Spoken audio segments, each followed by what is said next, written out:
देखिए, आज मैं कार्य, ऊर्जा और शक्ति अर्थात work, energy and power chapter का कुछ न्यूमेरिकल क्वेश्चन आपको बताने जा रहे हैं ताकि आप सीख जाएं और आगे आने वाला कंपटीशन का एग्ज़ाम, चाहे नीट का हो, चाहे आईआईटी का हो, चाहे फिर और भी किसी प्रकार का एग्ज़ाम हो, सब में आपको ही मदद करेगा। हम कोशिश करेंगे कि आपको सिखा कर छोड़ें। आप सिर्फ कोशिश कीजिएगा सीखने के लिए। जब आप सीखने के लिए कोशिश कीजिएगा तो हम आपको एकदम सिखा के छोड़ेंगे।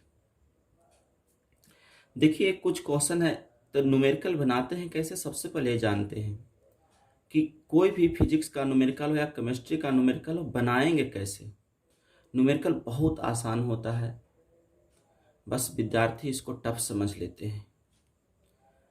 विद्यार्थी इतना भी सोच लेते हैं कि आईआईटी, ट्रिपल ई, नीट सुन करके उनको डर लग जाता है। लोग इसको डरा देते हैं, विद्यार्थियों को डरा देते हैं, खास करके गरीब वर्ग के बच्चों को और डरा देते हैं। आपको डरने की ज़रूरत नहीं है, हमसे जुड़िए, आपको हर संभव हम आपको मदद करते रहेंगे। किस प्रकार के न्यूमेरिकल क्वेश्चन पूछता है एग्जाम में, आपको हम हर एक क्वेश्चन बताते जाएंगे। आप थोड़ा सा धैर्य बना करके देखिएगा, इधर उधर मत जाइएगा। अगर आपको समझ में नहीं आता है तो भी उसके लिए भी बताइएगा, आपको कोशिश करेंगे हम आपको सिखा के छोड़ें। कैसे न्यूमेरिकल बनाया जाता है, चलते हम लोग देखते हैं। तो सबसे पहले देखिएगा, कोई भी क्वेश्चन हो, न्यूमेरिकल हो, चाहे आप एग्ज़ाम में बैठते हो या घर पर बनाते हो, तो सबसे पहले क्वेश्चन को 1 से 2 बार पढ़ लेना है।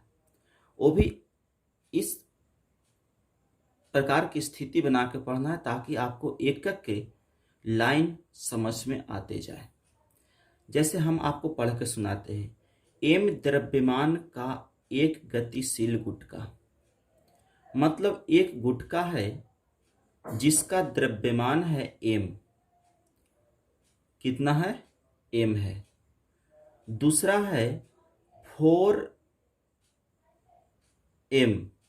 द्रव्यमान के किसी दूसरे स्थिर गुटके से संघात करता है। मतलब यहां पर 2 प्रकार के द्रव्यमान वाली वस्तुएं हैं। समझ में आ गया होगा, पढ़ने से आपको समझ में आया होगा कि यहाँ पर 2 प्रकार के वस्तुएं हैं, दोनों का द्रव्यमान क्या है, अलग अलग है। तो मान लेते हैं, सॉल्यूशन करते हैं, तो मान लेते हैं एक वस्तु, जो फर्स्ट वस्तु है उसका द्रव्यमान m1 बराबर m है। दूसरा वस्तु है तो उसका है m2 बराबर 4m। मिल गया। ये फर्स्ट वस्तु हो गया और इस सेकंड वस्तु के लिए हो गया। समझिएगा, कहता है, अब इसमें कहता है कि m1 m द्रव्यमान का एक गतिशील गुटका, मतलब पहला वस्तु का द्रव्यमान जो है m है, जो गतिशील है। तो गतिशील है तो u1 बराबर क्या हो जाएगा, मान लेते हैं u1 बराबर क्या, जो गतिशील है तो इसको मान लेते हैं u। दूसरा है जो 4m द्रव्यमान के किसी दूसरे स्थिर गुटके से टकराता है, तो यहाँ पर u2 बराबर क्या हो जाएगा, वस्तु स्थिर है। वस्तु कैसा है, स्थिर है। तो जब वस्तु स्थिर है तो उसके लिए u2 का वैल्यू क्या हो जाएगा, 0। दूसरे वस्तु के लिए होगा, प्रारंभिक वेग क्या हो जाएगा, 0 हो जाएगा। अब देखते हैं क्या है आगे दिया हुआ, आगे पढ़ते हैं। अब संघट मतलब संघात मतलब टक्कर होता है। तो टक्कर के पश्चात हल्का गुटका विरामावस्था में आ जाता है। तो आप अब बताइए कि दोनों में हल्का कौन है, m द्रव्यमान वाला कि 4m द्रव्यमान वाला। तो आप तो देख रहे हैं, यदि आप न्यूमेरिकल बनाते हैं तो देखिएगा m द्रव्यमान की वस्तु क्या है, छोटा, हल्का है। तो हल्का है तो कहता है संघात के पश्चात हल्का गुटका विरामावस्था में आ जाता है। मतलब जो टक्कर के बाद जो वेग होगा, मान लेते हैं क्या है, v1 है पहले वस्तु के लिए, तो इसका प्रारंभिक वेग क्या हो जाएगा, 0। और जब दूसरा वस्तु जो विरामावस्था में पहले था, वह क्या होता है, हल्का गुटका विरामावस्था में आ जाता है और जो भारी गुटका था अर्थात वह क्या है, गति की अवस्था में रहेगा। अर्थात टक्कर के बाद उसका दूसरा वस्तु का वेग क्या मान लेते हैं, v2, तो यह क्या हो जाएगा, v के बराबर मान लेते हैं या v2 मान लेते हैं। चलिए यहाँ तक तो ठीक ठाक है, समझ में आ गया होगा। यदि हल्के गुटके का प्रारंभिक वेग क्या कह रहा है, v है, यदि हल्के गुटके का प्रारंभिक वेग क्या कह रहा है, v है। एक मिनट, संघात के पश्चात हल्का गुटका विरामावस्था में चल जाता है, तो यहाँ पर संघात के पश्चात हल्का गुटका क्या है, v1 है, तो v1 बराबर क्या हो जाएगा, विरामावस्था में आता है तो 0। और हल्के गुटके के लेकिन यहाँ कह दिया है कि यदि हल्के गुटके का प्रारंभिक वेग क्या है, v है, तो प्रत्यास्थ गुणांक e का मान क्या होगा। तो देखिएगा, एक थोड़ा सा क्वेश्चन को भ्रम पैदा कर दिया, तो इससे अकबकाना नहीं है, हमको v1 मान लेना है और v1 बराबर क्या हो जाएगा, प्रारंभिक वेग 0 हो जाएगा, अर्थात v1 कहिए या तो फिर v कहिए, क्या वैल्यू हो जाएगा उसका, 0 हो जाएगा। क्यों, क्योंकि टक्कर के बाद इसका प्रारंभिक वेग हो रहा है, ठीक है, तो जो स्थिर हो जाता है तो 0 हो जाएगा, और टक्कर के बाद है तो v2 बराबर क्या हो जाएगा, दूसरा वेग क्या हो जाएगा, v2 हो जाएगा, जिसको सबसे पहले हमको निकाल लेना, जिसका मान दिया हुआ नहीं है। चलिए देखते हैं तो अब कैसे बनता है इसे, आगे का प्रोसेस क्या होगा। अब देखिएगा, तो कह रहा है कि प्रत्यास्थता गुणांक ई का मान क्या होगा। तो सबसे पहले हम लोग एक फॉर्मूला जानते हैं संघात के रूल का। संघात के रूल का फॉर्मूला क्या है, जब कोई दो वस्तु आपस में टकराता है तो उसका रूल है, फॉर्मूला है, बाई फॉर्मूला से चलेंगे, बाई फॉर्मूला ऑफ कोलिजन, माने कोलिजन, अर्थात संघात के बाद का, किसका, संघात के लिए। संघात के लिए फॉर्मूला क्या होता है, हम जानते हैं u1 गुने क्या, m1 प्लस u2 गुने m2 बराबर v1 गुने m1 प्लस v2 गुने m2 होता है। आपका सारा वैल्यू मिल गया है, अब यहाँ पर खाली से पुट कर देना है, पुट करते जाइए। u1 का वैल्यू क्या है, u है, m1 का वैल्यू क्या है, m है, प्लस u2 का वैल्यू क्या है, 0 है, m2 का वैल्यू क्या है, 4m है, सब पुट करते रह रहे हैं।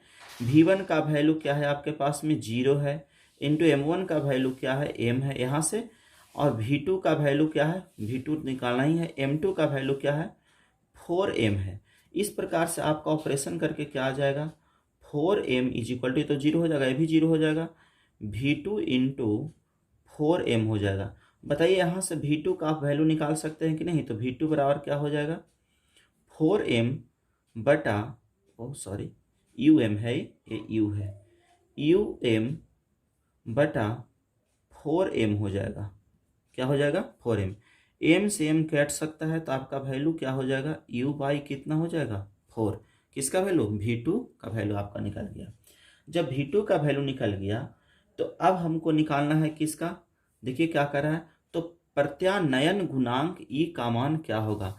तो प्रत्यानयन गुणांक ई बराबर होता है, प्रत्यानयन गुणांक ई इज इक्वल टू होता है संघात के बाद का सापेक्षिक वेग, संघात के बाद का सापेक्षिक वेग बटा संघात के बाद का सापेक्षिक वेग बटा संघात के पूर्व का सापेक्षिक वेग होता है।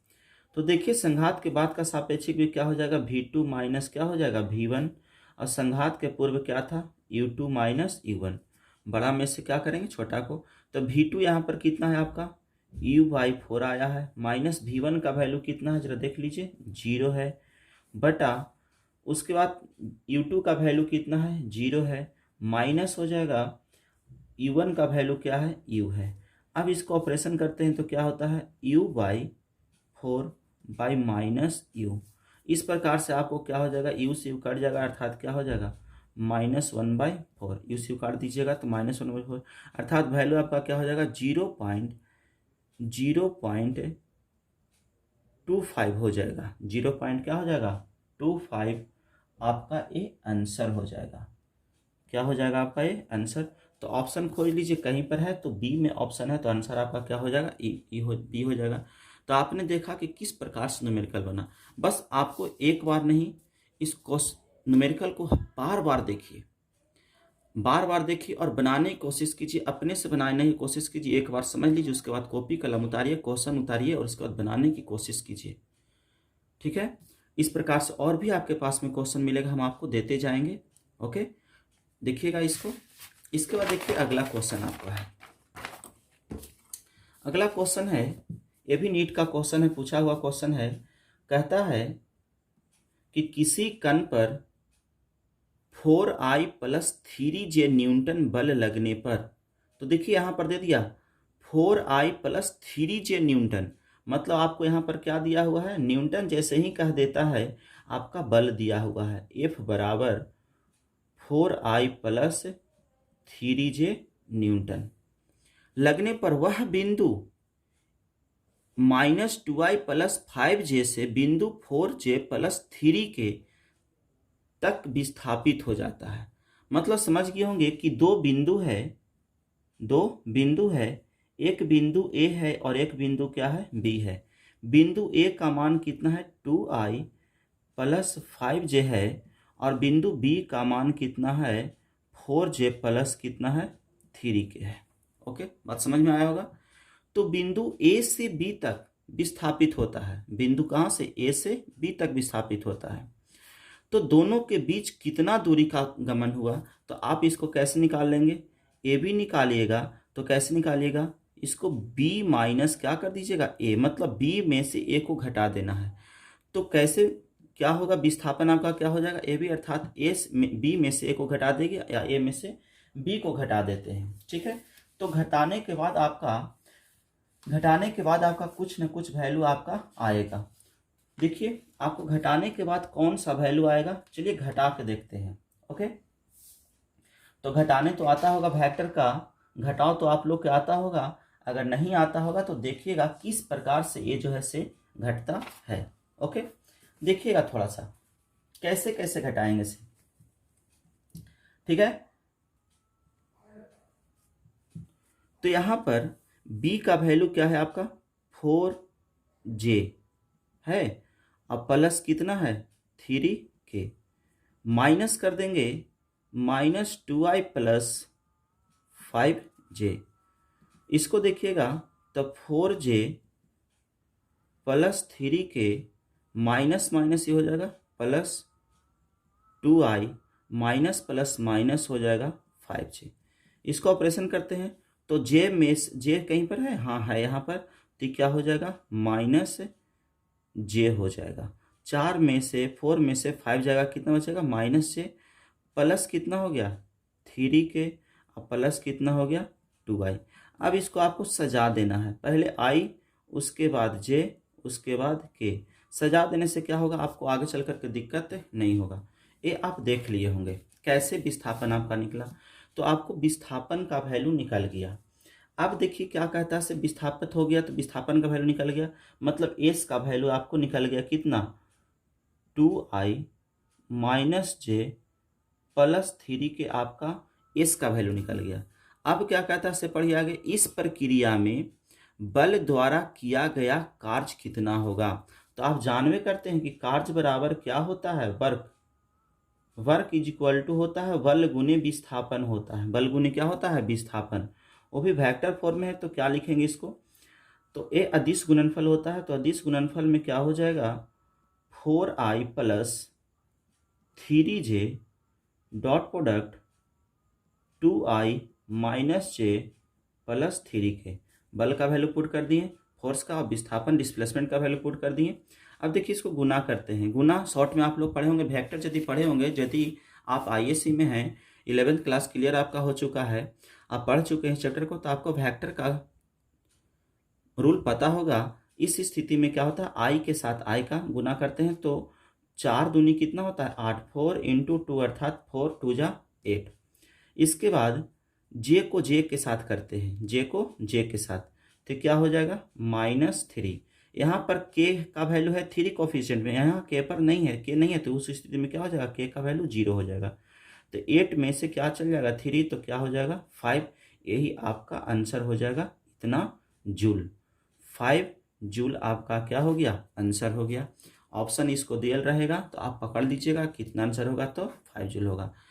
देखिए किस प्रकार से, कोई भारी चीज़ नहीं है, बस दिमाग में कंसेप्ट में बैठा लेना है कि हमें एक कर लेना है तो कर लेना है। कंसेप्ट में नहीं बैठाइएगा आप कभी भी कर नहीं पाइएगा। ठीक, तो इस प्रकार से आप करिएगा 5J, ये आपका आ गया वर्ग का। इसी प्रकार से और भी क्वेश्चन इससे संबंधित पूछा जाएगा आपको, तो इसी प्रकार से आपको बना लेना है। देखिए आगे हम अगला क्वेश्चन देखते हैं, आपको देते हैं एक क्वेश्चन आपको और है, देते हैं इस प्रकार से। एक क्वेश्चन इससे संबंधित और है, आपको है बता रहे हैं। देखिए इससे संबंधित एक क्वेश्चन आपको और दे रहे हैं, ऐसा ही क्वेश्चन है, देखिएगा। कहता है 2 किलोग्राम की एक कण पर, 2 किलोग्राम की एक कण पर बताइएगा, जैसे ही 2 किलोग्राम आ गया, हम क्या कहते हैं, धीरे धीरे क्वेश्चन को पढ़ना है, आहिस्ता आहिस्ता क्वेश्चन को पढ़ना और समझना है क्या दिया हुआ है और क्या निकालना है। यदि ये आपको कंसेप्ट में बैठ गया तो न्यूमेरिकल बहुत आसान होता है। तो देखिएगा यहाँ पर क्या दिया हुआ है, वस्तु का द्रव्यमान दिया हुआ है, कण का द्रव्यमान दिया हुआ है। यहाँ पर वस्तु के रूप में क्या है, कण है, जिसका द्रव्यमान दिया हुआ है 2 kg। इस 2 kg वस्तु पर कितना बल लगता है, तो बल लगता है तो मतलब क्या दे दिया गया, एफ का वैल्यू दे दिया, कितना 3I प्लस जे मालूम हो गया, 3I प्लस जे का बल लगाया जाता है।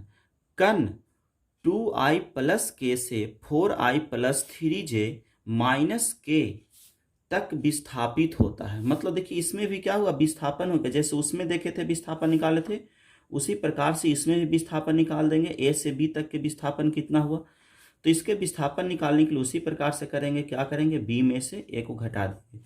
तो बी का वैल्यू आपका कितना है, 4I है प्लस 3J है और माइनस कितना है, के है। ए का वैल्यू कितना है, 2I है प्लस क्या है, के है। तो देखते हैं, घटा के देखते हैं क्या होता है इसे। तो सबसे पहले बी का वैल्यू है, तो बी का वैल्यू पुट कर देंगे, 4I प्लस 3J माइनस के। इसके बाद घटाएंगे किसका, 2I प्लस के, क्या हो जाएगा, इसमें इसको घटाएंगे तो क्या हो जाएगा, 4I प्लस 3J माइनस के माइनस 2I माइनस हो जाएगा, माइनस प्लस माइनस के हो जाएगा। ओके, अब इसको घटा के देखिए, 4 में से 2 जाएगा, कितना बचेगा, 2I। जे यहाँ पर नहीं है तो जे को जैसे हो वैसा ही छोड़ देंगे। यहाँ पर के है तो यहाँ पर भी के है, तो माइनस माइनस क्या हो जाएगा, प्लस कितना, 2 के साइन माइनस में रह जाएगा। इस प्रकार से आपका वैल्यू आ गया।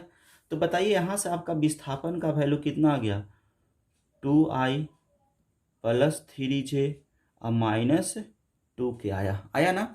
तब क्या कहता है, तब कण द्वारा किया गया कार्य निकाले। तो कण द्वारा किया गया कार्य निकालने के लिए पूछ रहा है, तो आप कार्य बराबर जानवे करते हैं, कार्य W बराबर होता है, वर्क बराबर होता है बल गुने विस्थापन, अभी जस्ट बताए हैं। तो इसको भी उसी प्रकार से कर लिया जाए। बल का वैल्यू कितना दिया हुआ है, 3I plus J into 2I plus 3J minus K, आया ना।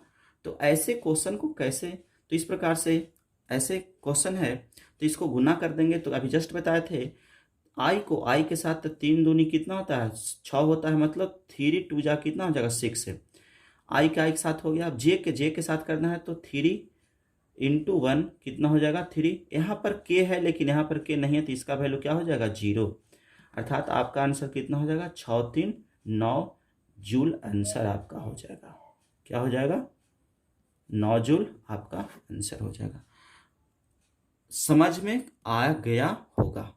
यदि समझ में आ गया होगा तो इसको बार बार, नहीं समझ में आया होगा तो भी बार बार देखिएगा क्वेश्चन को, एक बार में नहीं, 2 बार नहीं। जब धीरे धीरे आप सीखने का प्रयास कर रहे हैं, आप यदि सीखने का प्रयास करें तो स्टार्टिंग में यदि कुछ सीख जाते हैं तो बहुत बड़ा आपकी सफलता मिलती है। ओके, इसी प्रकार से अगला क्वेश्चन भी देते हैं और इस प्रकार से आप अपने से बनाने की कोशिश कीजिएगा। देखिएगा अगला क्वेश्चन आपको देते हैं, दो पिंडों की गतिज ऊर्जा क्या है, दो पिंडों की गतिज ऊर्जा, देखिएगा दो पिंडों की गतिज ऊर्जाओं का अनुपात 4:1 है। इनका संवेग समान है, इनका संवेग क्या है, समान है। इनके द्रव्यमानों का अनुपात क्या होगा, तो इनके द्रव्यमानों का अनुपात क्या होगा। पिंड कितना कहा जा रहा है, दो पिंड कहा जा रहा है। कितना पिंड, दो पिंड कहा जा रहा है। तो दो पिंडों का द्रव्यमान मान लेते हैं। पहला वस्तु का द्रव्यमान, पिंड का द्रव्यमान m1 मान लेते हैं। और दूसरा, दो प्रकार के वस्तु है, एक फर्स्ट है और एक सेकंड वस्तु है। फर्स्ट वस्तु का हम द्रव्यमान कितना मान लेते हैं, m1, और इसका द्रव्यमान क्या मान लेते हैं, m2। बात समझ में आ गया होगा। m1 और क्या है, m2, दो प्रकार के वस्तु है जिसका द्रव्यमान क्या है, m1, और एक का क्या है, m2। जिसमें कह रहा है दो पिंडों की गतिज ऊर्जाओं का अनुपात कितना कह रहा है, 4:1 कह रहा है। कितना, गतिज ऊर्जाओं का अनुपात। तो गतिज ऊर्जा का अनुपात अर्थात काइनेटिक एनर्जी पहले वस्तु के लिए E1 कर देते हैं। क्या है, E1 बटा काइनेटिक एनर्जी ऑफ E2 का वैल्यू कितना दिया हुआ है, 4:1 अर्थात 4:1 दिया हुआ है। तो कह रहा है इनका संवेग समान है, तो इनके द्रव्यमानों का अनुपात क्या होगा। यदि संवेग समान है, आप जानते हैं संवेग बराबर क्या होता है, संवेग बराबर, देखिए न्यूमेरिकल बनाने से पहले आपको कुछ फॉर्मूला याद करना बहुत जरूरी है। अगर फॉर्मूला आपको याद नहीं है तो न्यूमेरिकल कभी नहीं बन पाएगा। और इसको रटा नहीं जाता है, इसको समझ करके याद कीजिएगा तो आपको सब दिन के लिए रहेगा। रट जाइएगा तो आप आज याद कीजिएगा, कल भूल जाइएगा। अगर ये आपको पता नहीं होगा तो आपको कहिएगा, हम इसका भी एक वीडियो दे देंगे आपको, फॉर्मूला को, हर एक फॉर्मूला का दे देंगे, कैसे होता है, कैसे रटना नहीं है, कैसे याद करना है कंसेप्ट को, इसके बारे में बता देंगे। तो देखिएगा संवेग बराबर होता है द्रव्यमान गुने वेग होता है। क्या होता है, संवेग बराबर द्रव्यमान गुने वेग। यदि संवेग को हम P से सूचित करते हैं तो P बराबर क्या हो जाएगा, mv हो जाएगा। ओके, आइए देखते हैं इससे संबंधित क्वेश्चन क्या है से। तो हम सबसे पहले काइनेटिक एनर्जी ऑफ E1 निकालते हैं। पहले वस्तु का निकालते हैं ऊर्जा क्या है से। तो पहले वस्तु का ऊर्जा बराबर होता है हाफ गुने द्रव्यमान इंटू क्या होता है, वेग का स्क्वायर होता है, mv² होता है। तो पहले वस्तु का द्रव्यमान क्या लिए है, m1, तो इसका हो जाएगा v²। ओके, इसको संवेग लाने के लिए क्या करेंगे, देखिएगा इसको ऑपरेशन करना है तो v1 योग कर दीजिए और एक को क्या कर देना है, इसका वेग को v1 और इसका वेग को v2।